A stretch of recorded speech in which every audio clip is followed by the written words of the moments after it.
नमस्कार दोस्तों, GNS news में आपका स्वागत है। हर उपयोगी जानकारी और काम की खबर से अपडेट रहने के लिए अभी सब्सक्राइब करें हमारे चैनल को और साथ में बेल आइकन भी प्रेस कर ले और वीडियो को ज्यादा से ज्यादा दोस्तों में शेयर करें। तो चलिए बढ़ते हैं खबरों की ओर। इलाहाबाद हाईकोर्ट ने निठारे कांड के आरोपी मोनिंदर सिंह पंठेर और सुरेंद्र कोहली को बरी करने का आदेश दिया है। नोएडा के चर्चित निठारे कांड के आरोपी सुरेंद्र कोहली को इलाहाबाद हाईकोर्ट ने दोषमुक्त कर दिया है। इसके साथ ही दोनों को मिली फांसी की सजा भी रद्द कर दी गई है।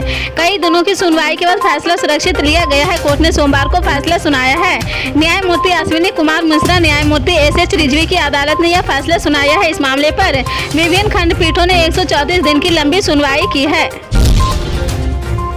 सुप्रीम कोर्ट की ओर से सोमवार को कर्नाटक के उप मुख्यमंत्री और कांग्रेस नेता डीके शिवकुमार को राहत मिली है। आय से अधिक संपत्ति मामले में सीबीआई की जांच पर अंतरिम रोक लगाने से कोर्ट ने इनकार कर दिया है। न्यायमूर्ति अनिरुद्ध बोस और न्यायमूर्ति बेल एम त्रिवेदी की पीठ ने कर्नाटक उच्च न्यायालय के 12 जून के आदेश को चुनौती देने वाली सीबीआई की याचिका पर शिवकुमार को नोटिस जारी किया है। रोक के परिणाम स्वरूप केंद्रीय एजेंसी द्वारा आगे की जाँच रोक दी गई है। कर्नाटक के मुख्यमंत्री सिद्धारमैया ने सोमवार को उन आरोपों राजनीति से प्रेरित और आधारहीन बताते हुए खारिज कर दिया है, जिनमें कहा जा रहा था कि आयकर विभाग की ओर से की गई छापेमारी में जब्त नकदी का कांग्रेस पार्टी से संबंध है। एक दिन पहले भाजपा ने आरोप लगाया था कि एक ठेकेदार और उसके बेटे से 42 करोड़ रुपए समेत नकदी जब्त की गई है, जिनका संबंध कांग्रेस से था। पार्टी ने यह भी आरोप लगाया था कि सिद्धारमैया सरकार राज्य को एटीएम की तरह इस्तेमाल कर रही है। भाजपा के इस आरोप के बारे में पूछे जाने पर कि जब्त की गई नकदी को 5 राज्यों में होने वाले चुनाव में लगाया जाना था। सिद्धारमैया ने कहा कि हमारा इससे कोई संबंध नहीं है। जिन राज्यों में चुनाव होने जा रहे हैं उन्हें खुद की लड़ाई लड़नी चाहिए। जब हम चुनाव लड़ते हैं तो अन्य राज्यों में धन के लिए कहते हैं, जनता की आशीर्वाद देती है। हमारे राज्य का अन्य राज्यों के चुनाव से कोई संबंध नहीं है। कांग्रेस नेता राहुल गांधी आज 2 दिवसीय दौरे पर मिजोरम पहुंचे हैं। वह सुबह 11 बजे के करीब राजधानी आइजोल पहुंचे हैं। आइजोल में एक कार्यक्रम को संबोधित करते हुए उन्होंने मणिपुर में जारी हिंसा का जिक्र किया। इस दौरान उन्होंने केंद्र सरकार पर जमकर निशाना साधा है। विधानसभा चुनाव से पहले कांग्रेस नेता राहुल गांधी मिजोरम पहुंचे। उन्होंने यहाँ कार्यक्रम में मणिपुर हिंसा का मुद्दा उठाया है। राहुल गांधी ने भाजपा पर मणिपुर के विचार को नष्ट करने का आरोप लगाया है। उन्होंने कहा कि मैं कुछ महीने पहले मणिपुर गया था। भाजपा ने मणिपुर के विचार को पूरी तरह से नष्ट कर दिया है। वहाँ के लोगों की हत्या की जा रही, महिलाओं के साथ दुष्कर्म किया जा रहा है, यहाँ तक कि छोटे बच्चों को भी मारा जा रहा है। कांग्रेस ने मिजोरम विधानसभा चुनाव के मद्देनजर विधानसभा चुनाव के लिए अपनी पहली लिस्ट जारी कर दी है। 40 विधानसभा सीटों वाले इस राज्य में कांग्रेस ने 39 उम्मीदवारों के नाम का ऐलान किया है। पार्टी ने सिर्फ लुंगलेई साउथ सीट पर प्रत्याशी की घोषणा नहीं की है।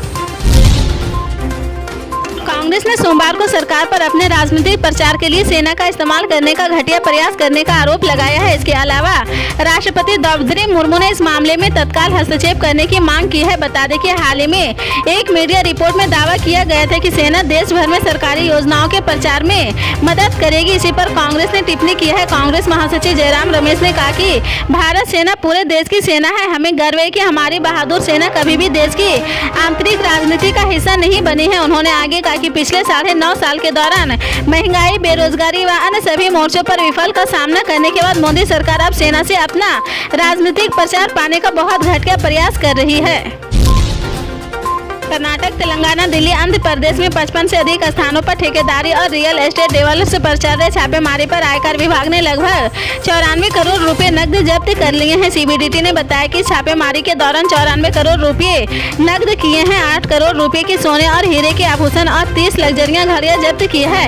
तलाशी 12 अक्टूबर को शुरू की गई थी और इस दौरान विभाग द्वारा बेंगलुरु और पड़ोसी राज्य तेलंगाना और आंध्र प्रदेश के कुछ शहरों के साथ साथ दिल्ली में 55 परिसरों में भी रेड की है।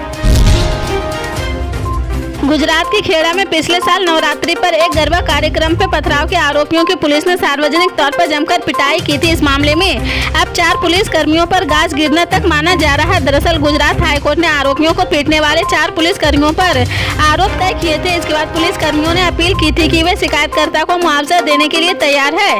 हालांकि शिकायतकर्ता ने समाधान के प्रस्ताव को मानने से इनकार कर दिया है। ऐसे में आरोपी पुलिस कर्मियों पर कार्रवाई होना तय माना जा रहा है। पिछले साल अक्टूबर में नवरात्रि पर खेड़ा जिले के एक गरबा कार्यक्रम में पुलिस पक्ष में लोगों ने पथराव किया था। इस मामले में पुलिस ने 13 आरोपियों को हिरासत में लिया था। इसके बाद पुलिस ने 13 आरोपियों को पकड़कर सार्वजनिक तौर पर खंभे में बांधकर पीटा था। इस दौरान पुलिस कर्मियों ने सादे कपड़े पहने हुए थे। यह वीडियो वायरल हो गया था। पुलिस की इस कार्रवाई की काफी आलोचना हुई थी। इसके बाद पुलिस विभाग ने जाँच के आदेश निर्देश दिए थे। समाजवादी पार्टी के राष्ट्रीय अध्यक्ष अखिलेश यादव सोमवार को देवरिया पहुंचे हैं। यहां पर उन्होंने देवरिया हत्याकांड के मृतकों को श्रद्धांजलि दी है और इसके साथ ही उन्होंने बीजेपी पर जमकर हमला बोला है। सपा अध्यक्ष अखिलेश यादव ने देवरिया घटना पर कहा कि जो सरकार शून्य संहिता की बात करती है उसे कई अधिकारियों को निलंबित करना पड़ा है। यदि अधिकारियों को निलंबित करना पड़ता है तो सरकार यह बात स्वीकार करे कि इस मामले में अधिकारियों की नाकामी रही है।